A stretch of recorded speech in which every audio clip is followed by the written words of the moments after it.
Good morning all students. आज हम class 7th के चैप्टर 9 को रीड करेंगे। हमने अपना लास्ट ब्रीथ रीड तक कंप्लीट कर लिया था। आज हम इसको एक्टिविटी नंबर 1 से स्टार्ट करेंगे। To show that we can not survive for long without breathing. आप देखिए, जब आप बहुत देर तक सांस नहीं लेते हो तो आप कैसा महसूस करोगे, किस परिस्थिति से आप गुजरोगे। Do this activity under the supervision of your teacher. आप अगर इस क्रिया को करो तो आप अपनी शिक्षक की निगरानी में इसको करें। Close your nostrils and mouth tightly. आप क्या करें, अपने नाक को बंद कर लें और अपने मुंह को भी बंद कर लें। Note the time when you do so. आप टाइम नोट करें कि आपने कितनी देर किया। What do you feel after some time. आपको कैसा महसूस होगा थोड़ी देर बाद। How long were you able to close both of them. आपको कैसा लगेगा जब आपकी दोनों नाक बंद होंगी। Now open your nose. अब अपनी नाक खोलिए। वॉट हैपन, क्या हुआ। You breathe fastly and deeply. Can you से वाई। आप क्या करोगे, जो आपकी सांस है वो आप गहरी गहरी लोगे और बहुत तेज लोगे। ऐसा क्यों होगा। This show that activity we can not survive long without breathing. इससे यह पता चलता है कि हम बिना सांस लेने के लंबे समय तक जीवित नहीं रह सकते।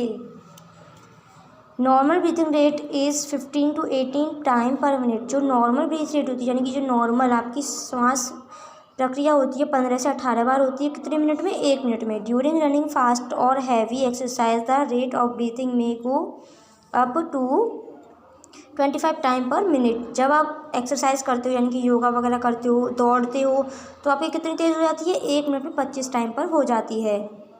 Breathing faster produce more energy. Result of faster breathing, more oxygen is made available to the body cells so that more food is broken down to produce more energy. सांस लेने से सांस लेने से क्या होता है, हमारा जो ऑक्सीजन होता है वो अधिक ऊर्जा करने लगता है और इसके परिणामस्वरूप क्या होता है, शरीर की कोशिकाओं के लिए उपलब्ध कराया गया ताकि अधिक ऊर्जा पैदा करने के लिए अधिक भोजन प्राप्त हो। This will make it clear to you that's why do you feel hungry after physical exercise. आपने देखा होगा, जब आप एक्सरसाइज करते हो तो आपको भूख लगती है। What happen to your breathing rate when you are sleep. क्या होगा जब आप सो रहे होंगे, आपकी ब्रीथ रेट कैसी होगी। Certainly it show down. कैसी होगी, वो थोड़ी धीमी होगी। On the basis of the information given above you can explain why it so. आप जो नीचे आपको इन्फॉर्मेशन दी गई है, इसमें आप देख पाओगे ऐसा क्यों होता है। The breathing rate in general follows the order. कुछ ऐसे प्रकार में होती हैं आपकी breathing rate. After rest under normal condition. जब आप आराम कर लेते हो तो आपकी आराम करते हो, आराम करने के बाद कैसी होती है, आपकी नॉर्मल होती है। लेकिन after brisk walk, after running fastest, जब आप थोड़ा चल रहे हो या आप दौड़ रहे हो तो आपकी जो ब्रीथ होगी कैसी हो जाएगी, एकदम फास्ट हो जाएगी। The breathing rate does not remain constant under all conditions. जो आपकी सांस लेने की दर सभी स्थितियों के तहत स्थिर नहीं रहती। When the body works hard the breathing rate increase. जब आप कठिन परिश्रम करते हो तो आपकी सांस कैसी हो जाती है, बहुत ज़्यादा हो जाती है। That is why the breathing rate is very low when we are resting and higher when we do physical activities. इससे साबित होता है कि जब आप आराम करते हो तो कैसी होती है, आपकी ब्रीथिंग रेट स्लो होती है, और जब आप एक्सरसाइज करते हो तो कैसी हो जाती है, हाई हो जाती है। When our body works harder it need more energy to get more energy the rate of breakdown of food should be higher। जब आप कठिन परिश्रम करते हो तो आपकी एनर्जी कैसी हो जाती है, ऊर्जा की आवश्यकता आपको होती है, तो आपको कहाँ से मिलती है, आपके भोजन से ही मिलती है। अधिक ऊर्जा प्राप्त करने के लिए आप भोजन के टूटने की दर से श्वसन के लिए उच्च होना चाहिए। That is why the breathing rate increase when the body does hard work. इससे यह कारण पता चलता है कि जब शरीर कड़ी मेहनत करता है तो हमारी ब्रीथिंग रेट भी बढ़ जाती है। On average a person breathe is in and out up to 13,000 litre of air daily. कितनी एयर लेता है वो, लगभग 13,000 लीटर एयर को ले लेता है। किसके द्वारा, अपनी सांस के द्वारा। देखो, ह्यूमन रेस्पिरेटरी सिस्टम यानी कि मानव का श्वसन तंत्र अंग। The organs which together help in the process of respiration constitute our respiratory systems. The human respiratory system consist of 2 nostrils, nasal cavity, pharynx, larynx, voice box, trachea and windpipe, bronchi and lung.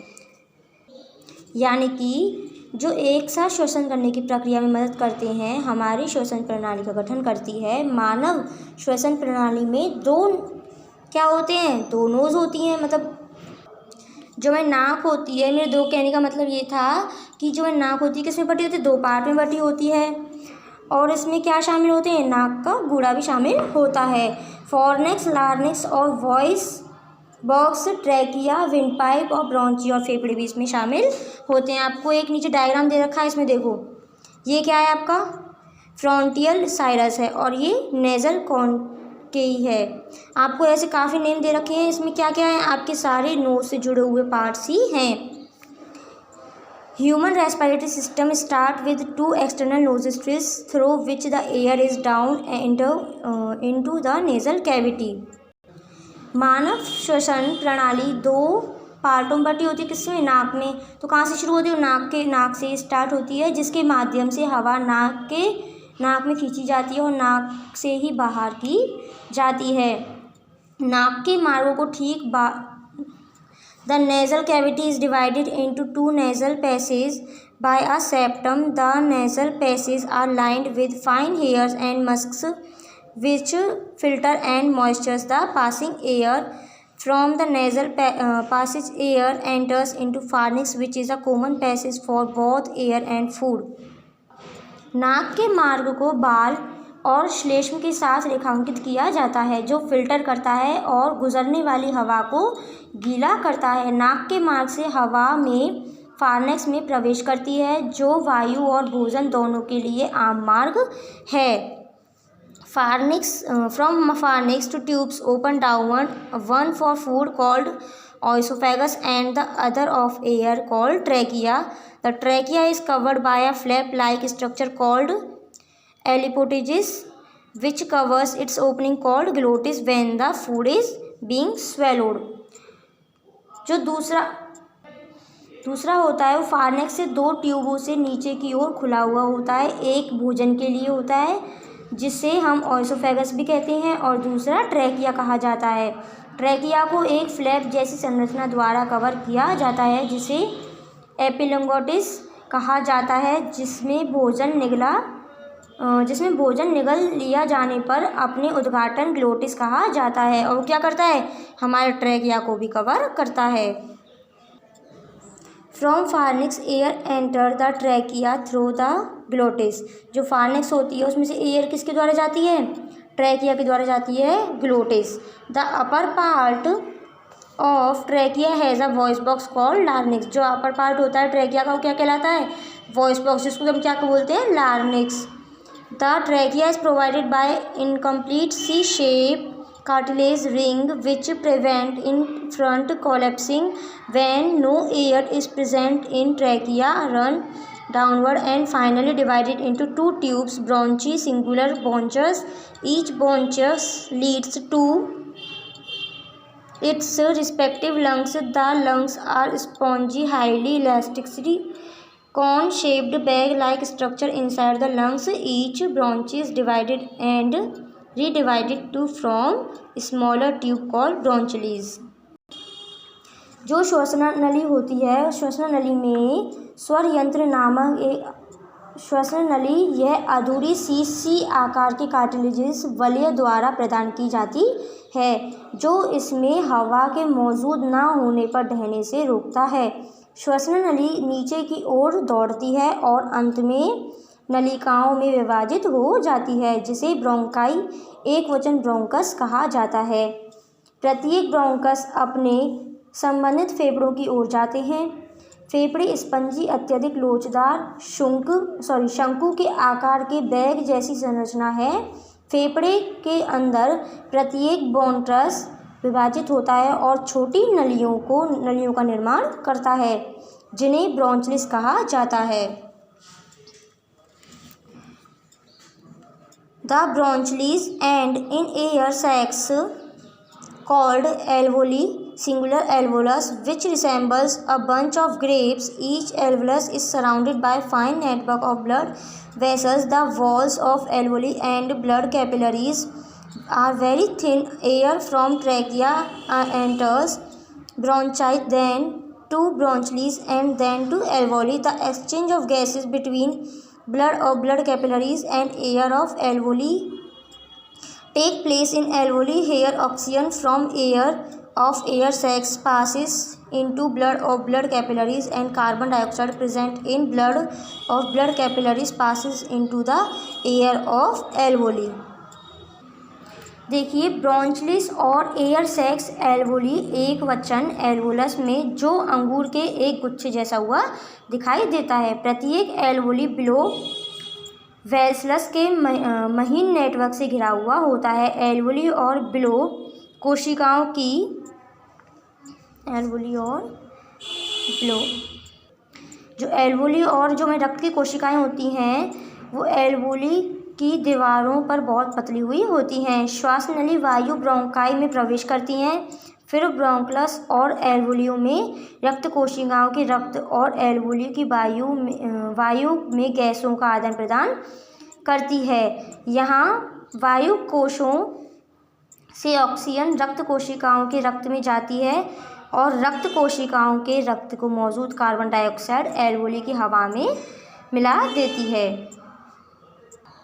How do we breathe, हम सांस कैसे लेते हैं। We breathe all the time even when we are sleeping on average we breathe then 20,000 time a day. देखो हम सांस हर समय लेते हैं, चाहे हम सोते हों या जगते हों या खाते हों या पीते हों। हम एक दिन में कितनी सांस ले लेते हैं, 20,000 से ज़्यादा बार सांस हम ले लेते हैं। But how do we breathe, लेकिन हम सांस कैसे लेते हैं। How we exhale the carbon dioxide rich air and inhale the oxygen rich air. हम हवा में से कार्बन डाइऑक्साइड जो होती है वो छोड़ते हैं और हवा में से क्या लेते हैं, हम ऑक्सीजन को लेते हैं। We will try to find the answers of this question in the section. हम इन कुछ क्वेश्चंस के जो आंसर्स हैं हम इस वाले पैसेज में से ढूंढ कर देखते हैं, कोशिश करेंगे। Lungs are present in the chest cavity. जो लंग्स होती है कहाँ होती हैं, हमारे चेस्ट कैविटी में होती हैं। This cavity is surrounded by ribs on it's side. ये कहाँ होती है, हमारी पसलियों के चारों तरफ किस तरफ होती हैं। A large muscular sheet called diaphragm.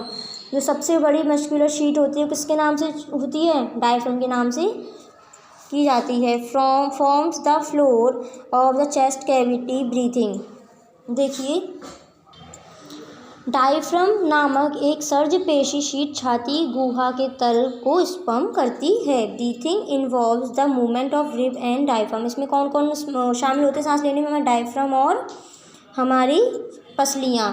The movement of ribs are cause due to contraction relaxations of intercostal muscles prevent between ribs. पसलियों के बीच मौजूद इंटरकोस्टल मांसपेशियों के संकुचन और विश्राम के कारण पसलियों की गति मिट जाती है। उसकी सांस लेने की प्रक्रिया 2 चरणों में बट जाती है। पहला कौन सा, इनहेलेशन, और दूसरा कौन सा आपका, एक्सहेलेशन। इनहेलेशन होता है सांस लेना और एक्सहेलेशन होता है सांस छोड़ना।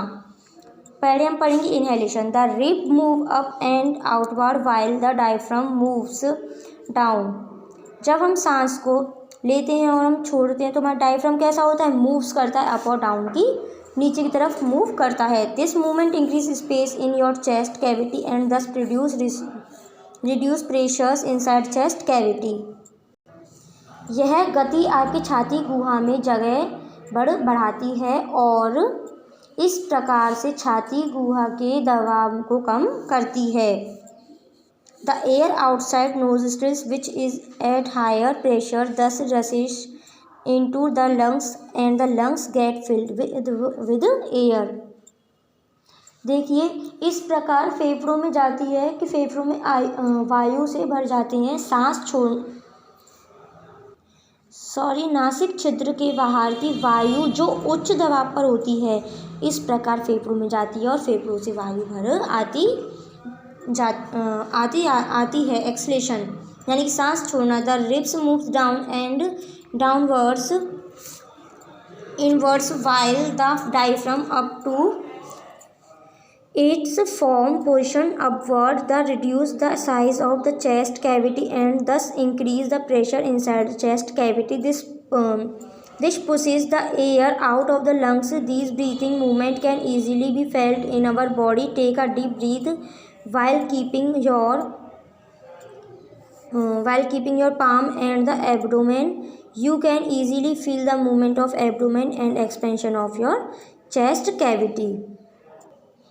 पसलियाँ नीचे और अंदर की ओर चलती हैं जबकि डायफ्राम ऊपर की ओर बढ़ता है तो इसकी रूप स्थिति ऊपर की ओर हो जाती है। यह छाती के आकार को कम करता है और इस प्रकार छाती के अंदर दबाव बढ़ता है।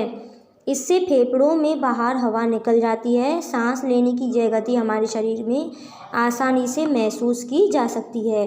अपनी हथेली को पेट पर रखते हुए गहरी सांस लें और आसानी से पेट की गति और हमारी छाती के विस्तार को महसूस करें।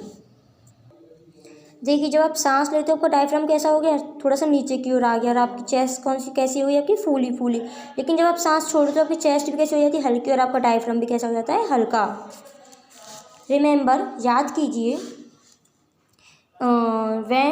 whenever you sneeze, don't forget to cover your nose so that the microscopic foreign particles you expel are not inhaled by your neighborhood friends. If you are suffering from cold, then you must stick to this precaution seriously.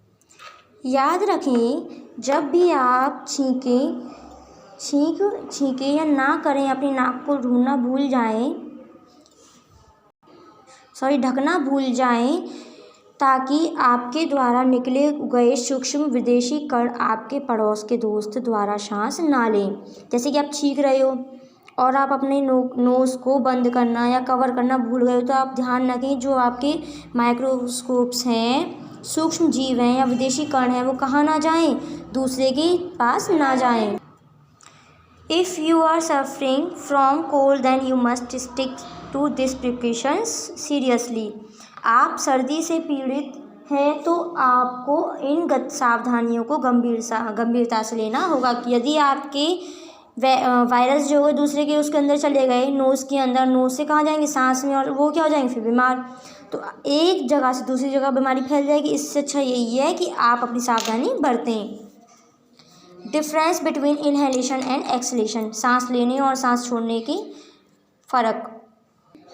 पहले हम inhalation पढ़ेंगे फिर acceleration. First point है, इन the process oxygen rich air move into the lungs. इस प्रक्रिया से oxygen युक्त हवा चलती है फेफड़ों के अंदर। Diaphragm oxygen rich air moves downwards. Diaphragm oxygen युक्त हवा चलती है कहाँ, नीचे की ओर।